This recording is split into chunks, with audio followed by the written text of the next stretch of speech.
Estivemos à conversa com Levi Leonido, diretor do curso de teatro da UTAD, em mais uma entrevista informal em exclusivo para o Efeito.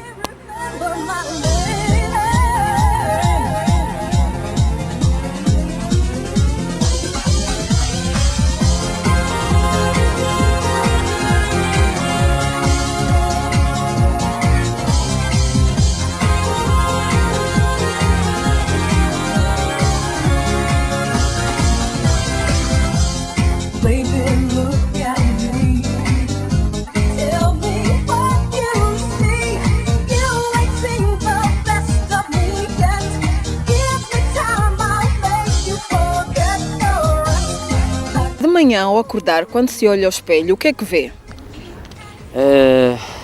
Um marceneiro fracassado, porque o meu sonho era trabalhar com madeiras e montar móveis e não sei o quê. Mas pronto, depois de passar 2 ou 3 segundos, penso, não, afinal faz outra coisa na vida e vê lá, sei lá, é mais por aí.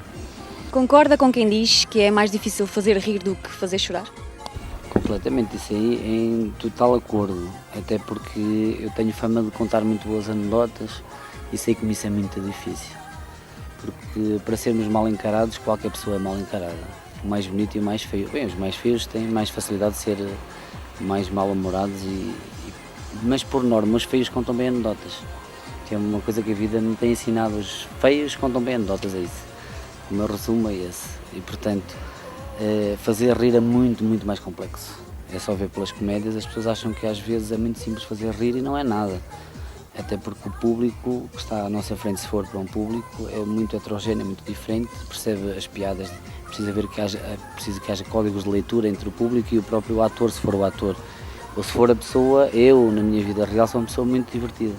Há quem diga até que metade do meu salário devia ser pelo humor que eu imprimo no meu trabalho, com os funcionários, com os professores. Acham que 50% do meu ordenado devia ser adstrito ao meu 50% do meu ordenado. Vá lá, é isso.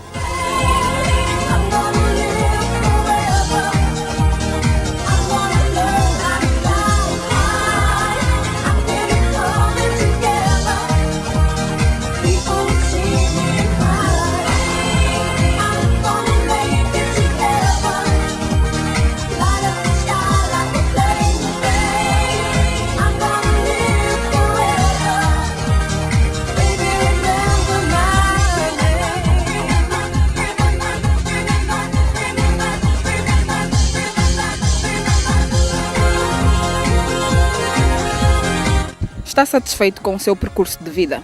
Não, de todo não. Não quer dizer que eu voltasse atrás e alterasse muitas das coisas que eu fiz na vida. Eu, por exemplo, acho que em termos académicos ou em termos de investigação, etc., no fundo a profissão que eu abracei, à minha idade e ao meu percurso, sou uma pessoa com um relativo sucesso. Agora, isso não faz-me uma pessoa mais feliz. É muito importante isso, e eu não estou de longe feliz com o que eu faço, por mais que eu olhe 20 vezes para o meu currículo e diga, as coisas que eu já fiz, mas de longe sou uma pessoa insaciável nesse aspecto. Acho que tenho uma veia do meu pai, que é uma pessoa com 88 anos, que ainda está ativo na vida, que preside uma série de associações, de centros de dia, etc. E não está nada contente com o que fez ainda pensa, tem projetos para mais 30 anos, mesmo que saiba que naturalmente se calhar não poderá viver 30 anos, e eu no fundo acho que herdei essa costela, não estou nada contente com o percurso de vida, portanto acredito em tudo o que vem daqui para a frente, e o que fiz para trás foi porque aconteceu, mais nada. Então, que conselhos daria aos jovens que estão agora a dar os primeiros passos no teatro?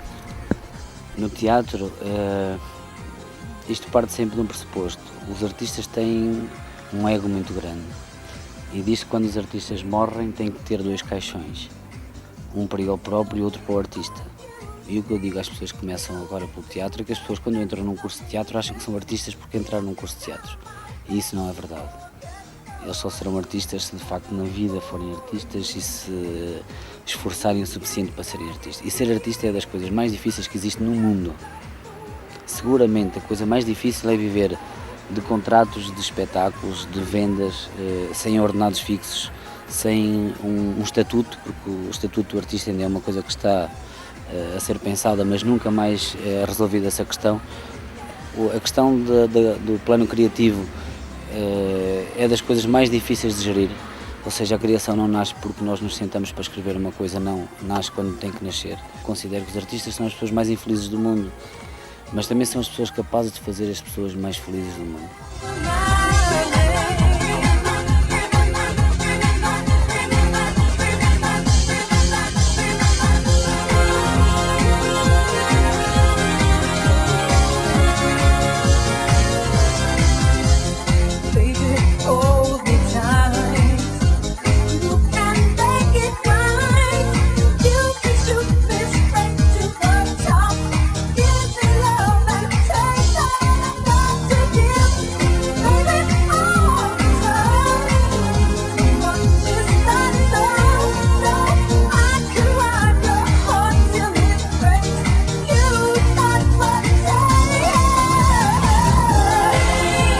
Quais são os seus planos para os próximos 10 anos?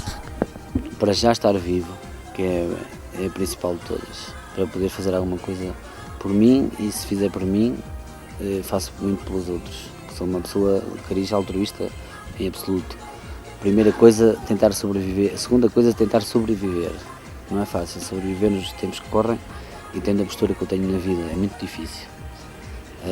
E a terceira, se calhar, a mais importante de todas, é manter alguma estabilidade em termos não só emocionais, mas também em termos de carreira. Eu desejo isso a toda a gente. Portanto, eu nos próximos anos, se estiver vivo, vou estar a fazer estas 3 coisas. Pois disse que pensa estar vivo daqui a 10 anos. Tem medo da morte? Claro que tenho. A morte é uma coisa... Aliás, eu numa peça que escrevi há muitos anos dizia que nós só somos fiéis à morte. Nós não somos fiéis a mais ninguém. Objetivamente, em pensamento ou em carne, nós não somos fiéis a ninguém. Só somos fiéis à morte por uma razão. Quando nascemos, casamos com a morte. O único matrimónio que nós temos é que quando nascemos, casamos com a morte. Ou seja, o facto de nascer quer dizer que também vamos morrer. Portanto, isso é um cutelo, é qualquer coisa que existe, está sempre sobre nós. Agora, há 1001 formas de o encarar. Objetivamente, eu tenho medo da morte, claro que tenho. Não sou hipócrita o suficiente, acho que ninguém é. Agora, eu até acho que as pessoas choram nos funerais, choram-se pelas pessoas, mas no fundo, a seguir dos funerais, há um certo alívio, porque as pessoas, mesmo que seja no subconsciente, acham: epá, ainda não foi a minha vez. Ainda tenho aqui mais qualquer coisinha para viver, ainda foi outro na minha frente, há aqui uma ordem lógica, ainda foi. Eu acho que a morte só é terrível, por exemplo, quando um filho morre antes dos pais, quando inverte um bocado a ordem natural. Acho que isso é que deve ser uma coisa, eu nunca vivi isso, não conheço muito bem isso, mas acho que deve ser uma coisa absolutamente indescritível. Eu, por exemplo, não me consigo imaginar a viver, por exemplo, sem os meus pais ou sem a minha família direta. Por mais que eu tenha capacidade para pensar o contrário, para a parte racional, não consigo. Agora, acho que a morte também pode ser, sei lá, encarada de 1001 formas, mas eu não sei como encará-la, porque nem sequer quero pensar nisso. É uma coisa que eu vejo de certa forma longe, mas não me ponho em causa que a qualquer hora ela me pode bater à porta. Se eu tiver forças para manter a porta encostada e não deixar entrar a morte, farei, como o Dário Fo, aquela pessoa que se refugia no armário e não quer falar com a morte. Farei todo o esforço possível para não abrir a porta do meu armário à morte. Podia ninguém morrer, mas não sei se era insustentável. Não sei se viram aquela reportagem de umas crianças, O Mundo Visto pelas Crianças, que foi uma reportagem da SIC, em que as crianças, uma delas diria que arranjava uma solução para não haver a morte, ou seja, e ainda ia buscar as outras pessoas que já morreram para cá. Achei isso, eu se calhar penso como essa criança. Se eu pudesse, se calhar recuperaria pessoas que já morreram, evidentemente, que fazem muita falta, quer ao país, às famílias, às pessoas, mas isso, se calhar é uma coisa incomportável. Mas eu também tenho direito a pensar numa coisa que não seja racional, que não seja possível, que não seja execuível, sei lá. Acho que, para além da morte, há que, enquanto estamos vivos, fazermos alguma coisa, acho. E não estarmos parados. Tipo buçais. Há muitos buçais na sociedade portuguesa. e muita gente estagnada nos seus sítios, no seu poderzinho, nas suas lutas, nas suas batalhas. Há que agir. Enquanto temos tempo, há que agir. Quando nós tivermos, se lutarmos durante a vida, alguém depois da morte se lembrará de nós. Isso é que é ótimo.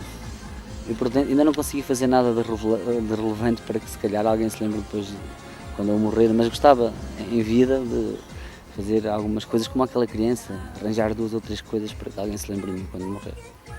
Que deveria ser cremado, enterrado, embalsamado. Não. Também é uma coisa que nunca perdi nenhum tempo a pensar sobre isso, porque depois eu acho que a pessoa quando se extingue fisicamente, eu acho que a pessoa quando está próxima a morrer pouco se calhar se importa de qual é a versão, qual é o formato. É tipo, eu vou guardar um ficheiro em que formato? Em Word, em Excel, ou vou guardar uma fotografia em JPEG ou noutro formato. Eu acho que a pessoa não se importa muito bem como é que vai ser guardado o formato, importa que fique guardado. Se é num formato ou noutro, acho que não é importante. Acho que importa que fique guardado na memória coletiva ou individual das pessoas. Portanto, se formos bons, seremos recordados. Se formos maus, se calhar também somos recordados, no mau sentido. Portanto, eu não queria ser recordado pelo mau sentido.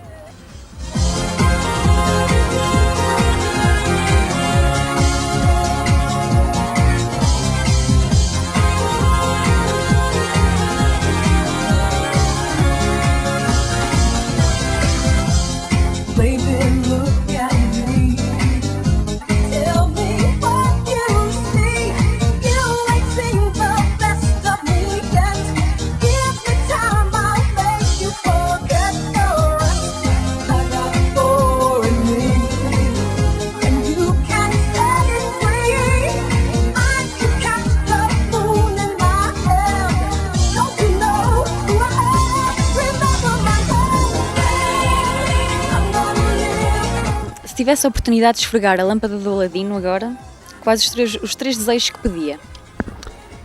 Epá, eu não acredito nada nisso, mas pronto, se tivesse que esfregar a lâmpada do Aladino, para já, a primeira coisa, tirava-lhe o pó, não é? A lâmpada ficava mais brilhante e tal. Depois tenho que pedir 3 desejos, não é? Só. Um deles é que um dia o Estado não decreta a nossa morte mais cedo, por causa de não haver possibilidade de nos pagarem as pensões. Eu acho que isso era uma gira. A segunda era que fosse validado os 3 desejos daquela jovem que fez aquela reportagem sobre aquela criança que formulou 3 desejos. Porque se ela conseguisse realizar o que pensa, estaríamos todos muito, muito bem. E o terceiro era que tivéssemos toda a gente que está de boa fé nas coisas, tenha de facto uma longa vida, porque é bom que vivam bem aqueles que querem bem aos próximos. Mas eu ainda acredito em muitas coisas, ainda continuo a acreditar. A maior parte das pessoas deixam morrer, as crianças que existem dentro delas não sabem brincar, não brincam, não são divertidas, não são... É uma chatice. São jovens velhos. As crianças na escola perguntam-lhe: olha, o que é que queria ser quando for grande? Eu queria ser reformado. É isto, as pessoas já querem ser reformados, não é? Porquê? Porque estamos a dar às crianças montes de responsabilidades, coitados. Eles de manhã levantam-se às 7 da manhã porque têm que estar às 8 não sei onde, e mais às 9 depois saem ao meio-dia, e depois às 4 têm piscina, e depois têm ginásio, e depois têm piano, e depois não sei o quê, depois o pai vai buscar lá às 9, coitado, bem jantar, dormiu, outro dia é isto, e ao sábado tem mais uma atividade, depois vai a catequese, ou seja, os miúdos já são adultos precocemente, estão fartos de horários. Quando chegam à idade adulta, em que supostamente vão trabalhar, estão cansados. Portanto, a tal lâmpadazinha era um bocadinho mudar isto um bocadinho, se fosse possível.